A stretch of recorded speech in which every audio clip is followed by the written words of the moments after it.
Today, I'll show you how to connect FTMO to TradingView.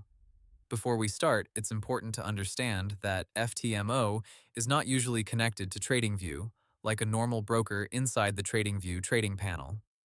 FTMO provides simulated trading accounts and commonly supports platforms like MetaTrader, so in most cases, you use TradingView for analysis and MetaTrader for trade execution. First, log in to your FTMO account and open your trading platform details. Check whether your FTMO account is using MetaTrader 4, MetaTrader 5, or another available platform. Now open TradingView in your browser. Search for the same trading pair you want to analyze, for example EURUSD, GBPUSD, or XAUUSD. Open the chart and set up your indicators, drawings, support, and resistance levels, or trading strategy.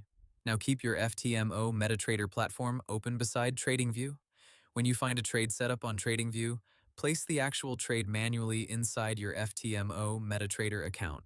Make sure the symbol, lot size, stop loss, and take profit match your trading plan. If you want automation, you may need a third-party bridge tool that sends TradingView alerts to MetaTrader.